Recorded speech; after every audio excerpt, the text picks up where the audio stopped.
good morning, everybody. Coach Mark with Action Coach Bluegrass. And today I have with us Sandy Merritt, who's a business coach and certified employee engagement specialist with Engage and Grow Louisville. Good morning, Sandy. Good morning, Mark. Hey, so why don't you tell our audience a little bit about yourself? I've known you for a while, but tell the audience a little bit about yourself. Sure. I've had a long and varied career. I spent a lot of time in IT. I've been a business owner myself, and I've also been a director of human resources, which is where my interest in employee engagement got started. Awesome. So now you've got a lot of experience managing remote workers too, right? I do. I run a virtual business. When I had a transcription business, over 100 of our employees worked remotely. So I have some practice at managing a remote team. Okay, great. Well, that leads right into my first question I had for you today. So what are some of the challenges managers face with remote workers? I would say the very first one is trust. Some people are not comfortable trusting their employees when they can't see them every day. And the trust goes both ways. Your employees also have to trust that you are still available to them and that their company is stable right now. So for most managers, I would say, take a deep breath, trust that your employees are going to do their job. Inherently, they want to succeed, and make sure that they can trust you. Okay. One of the other challenges we have right now is scheduling. People are home with their children, and you as the manager are going to have to be a little bit flexible.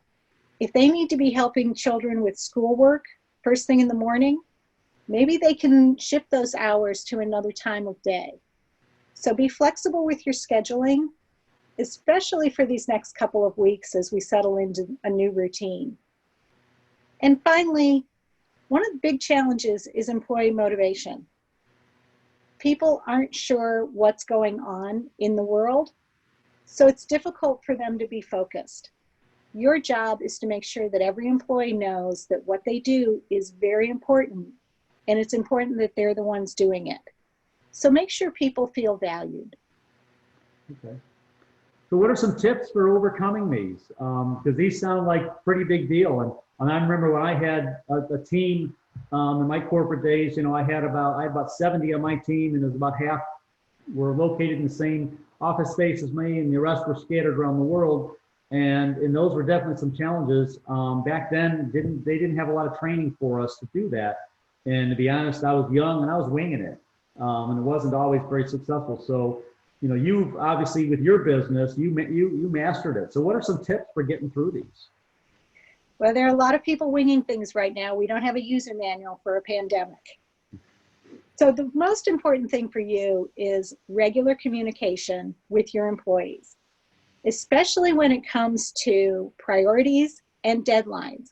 Everyone should be very clear on what it is they're supposed to be working on, what the due dates are, how to get help, when they can reach you, and what the expectations are. So communicate that very, very clearly. I already mentioned about flexible scheduling. If you offer that to your employees, they will really appreciate it, but the rest of the team might not. So be sure to use a shared calendar so that the team knows who's available when. And that includes you. Make sure your team knows when's a good time to reach you.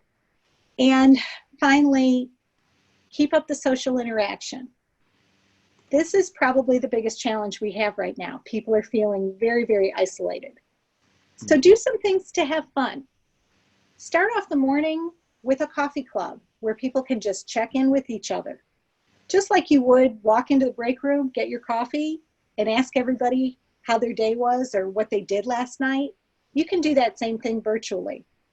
If you don't do it first thing in the morning, when you start a meeting, allow a couple extra minutes for people to interact. That interaction is very important to them right now. Have some fun activities planned. Maybe run a photo contest where everybody puts up a picture of them between the ages of 3 and 5 or 6 years old, and guess who's who.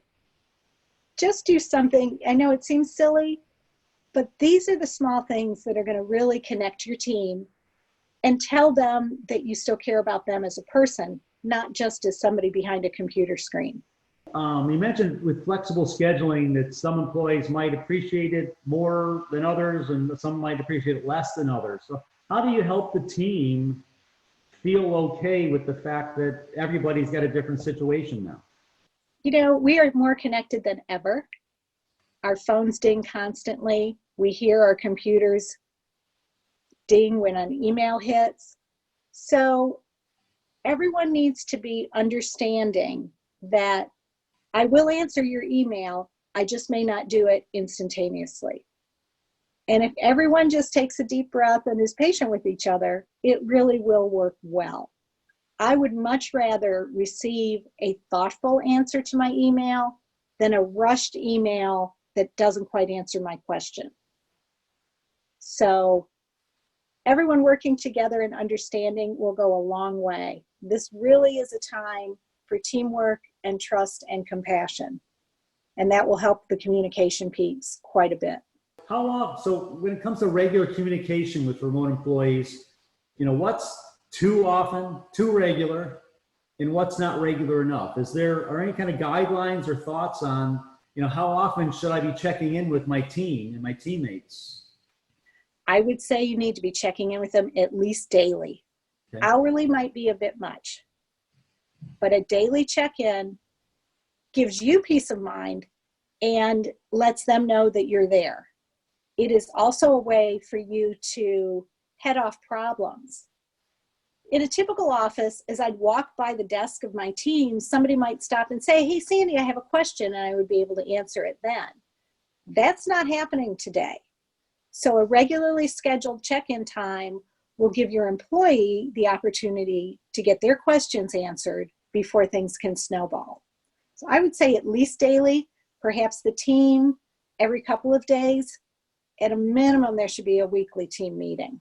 Great. So now, we know this pandemic is going to end.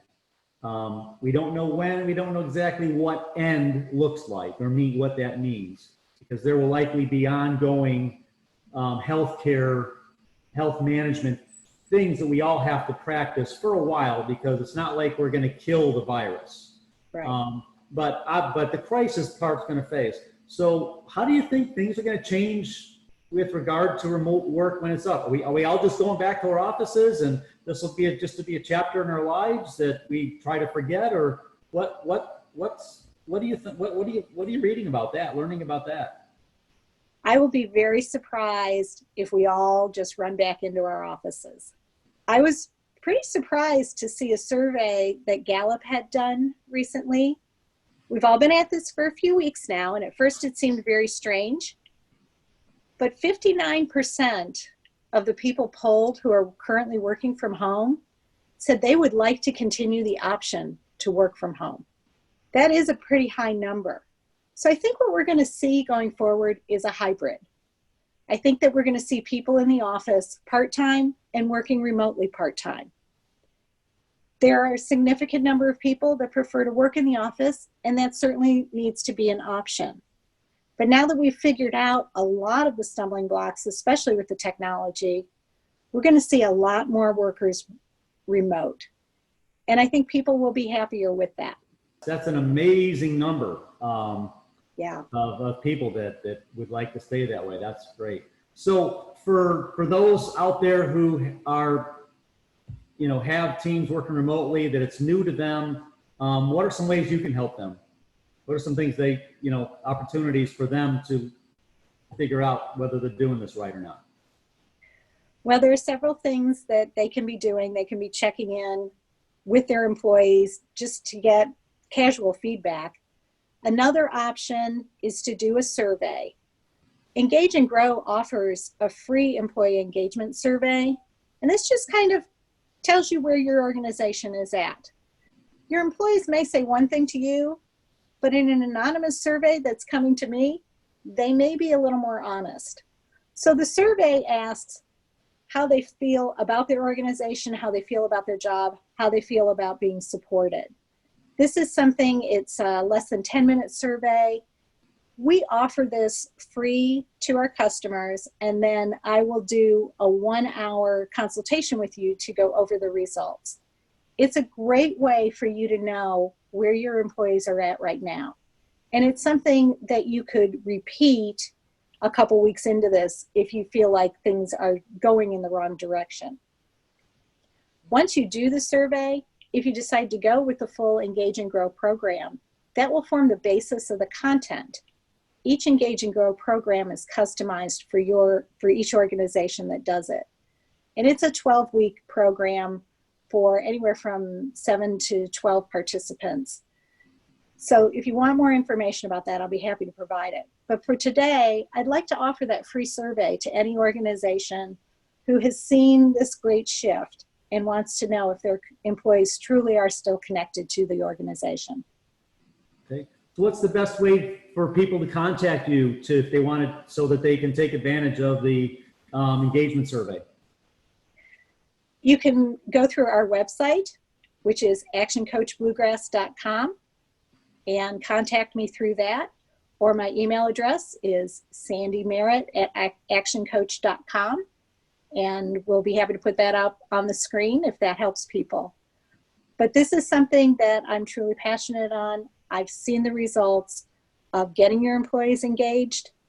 It's something that will not only benefit them, it will truly benefit your organization. And now more than ever, you've got to be connected to your employees. All right. Thank you, Sandy. Thank you so much. I hope everybody has a great week. Be safe and don't panic. Plan. We're going to get out of this. Thank you so much, Sandy. Thank you, Mark.